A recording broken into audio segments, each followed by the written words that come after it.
নমস্কার, আমি পিঙ্কি লাইভ চ্যানেলে সবাইকে স্বাগত জানাই। আজকে আমি বানাবো মিষ্টি কুমড়োর কাটলেট। তার জন্য এখানে কুমড়োটা রেখেছি। কুমড়োটাকে প্রথমে খোসাটা ছাড়িয়ে আমি পিস করে কেটে নিয়ে সিদ্ধ করে নেব। সিদ্ধ করার পর ফিরে আসছি। কুমড়োটা আমি সেদ্ধ করতে বসিয়েছি। আর কুমড়োর কাটলেটের জন্য যেগুলো লাগবে সেগুলো দেখাচ্ছি এখানে। এখানে কাঁচা লঙ্কা কুচি রেখেছি, দুটো লঙ্কা কুচি রেখেছি, এখানে একটা বড় সাইজের পেঁয়াজ কুচি রেখেছি, আর এখানে আদা রসুন বাটা রেখেছি। আর কুমড়োটা সিদ্ধ হয়ে গেলে আমি এর মধ্যেই তুলে নেবো। কুমড়োগুলো সেদ্ধ হয়ে গেছে, আমি একে একে কুমড়োগুলোকে নামিয়ে নেবো। এরকম সেদ্ধ হয়ে গেছে খুব নরমভাবে। আর কুমড়োটা সেদ্ধ করার সময় কিছুই দিইনি, শুধু জল দিয়ে সেদ্ধ করেছি। কুমড়োটা আমার নামানো হয়ে গেছে, এবার কুমড়োগুলোকে আমি মেখে নেব।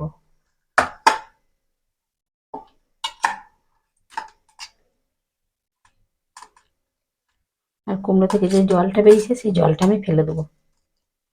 অল্প একটু জল বেরিয়েছে। কুমড়োটা আমি ম্যাশার দিয়ে ভালো করে ম্যাশ করে নিয়েছি। এবার আমি এর মধ্যে একে একে মশলাগুলো দিয়ে দেবো।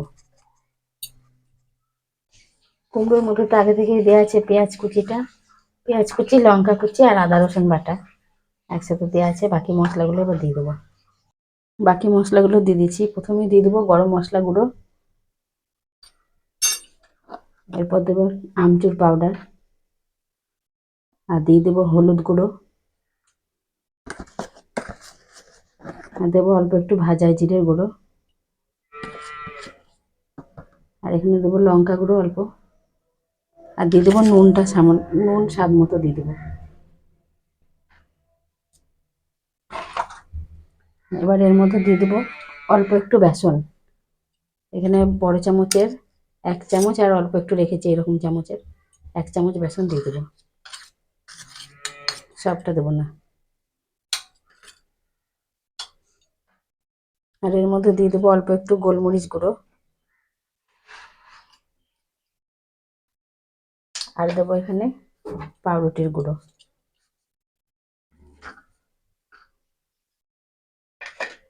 আর দিয়ে দেবো পেঁয়াজের বেরেস্তাটা দিলে খেতে স্বাদ হয় কুমড়োর কাটলেটটা। এবার সবগুলোকে একসাথে মেখে নেবো ভালো করে।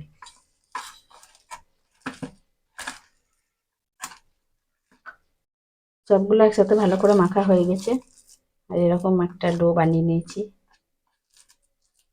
খুব পাতলা হবে না, যাতে কাটলেটগুলো বানানো যায়। এবার আমি গ্যাসটা জ্বেলে কড়াই বসিয়ে দিই। আমি গ্যাসটা জ্বালিয়ে দিয়ে একটা তাওয়া বসিয়ে দিয়েছি। তাওয়াতে ভাজবো, আর এটাতে খুব বেশি তেল দেবো না। আপনারা চাইলে ছাকা তেলেও ভাজতে পারেন, আমি এটা কম তেলে ভাজবো। তেলটা দিয়ে দিলাম। আমি একটা কাটলেট বানিয়ে নিয়েছি, আর এদিকে তেলটাও গরম হয়ে গেছে। এবার আমি তেলের মধ্যে কাটলেটটা ছেড়ে দেবো।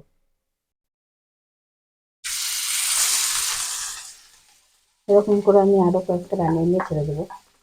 আমি এটাকে হাতে করে নিয়ে এরকম করে বানাচ্ছি, চৌকো শেপ করে। আবার একটা বানানো হয়ে গেছে।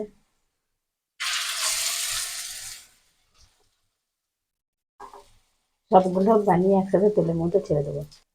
আমি কাটলেট দুটোকে আগে উল্টে দিয়েছি একবার। উল্টে পাল্টে লাল লাল করে ভেজে নেবো।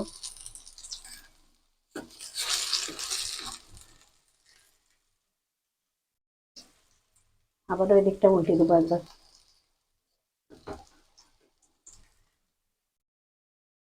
কাটলেটগুলো আমার ভাজা হয়ে গেছে। এবার এই কাটলেটগুলোকে আমি নামিয়ে নেবো।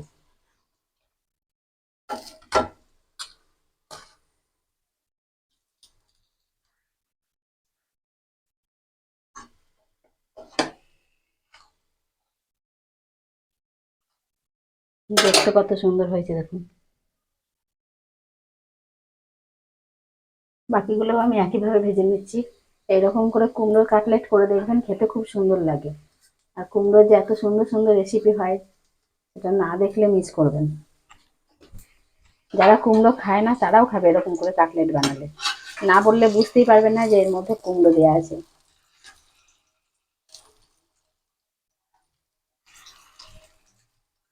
সবগুলোকে আমি একবার উল্টে দেবো।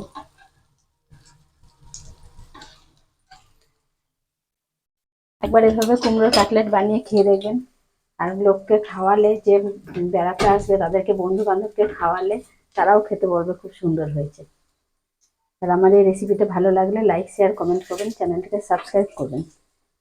আর এই কুমড়োর কাটলেটটা কেমন হয়েছে সেটাও জানাবেন। ওপর থেকে মুচমুচে হয়েছে আর ভিতরে নরম হয়েছে।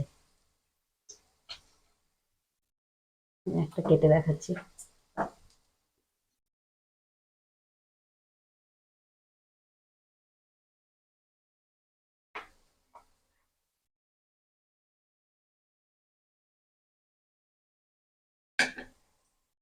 কাটলেটগুলো ভাজতে একটু টাইম লাগে, কারণ কুমড়োর তো। আর একটু আস্তে আস্তে আঁচে না ভাজলে ভেতরটা ভাজা হবে না। আর এগুলো হয়ে গেছে, এগুলোকে এবার আমি সব নামিয়ে নিচ্ছি।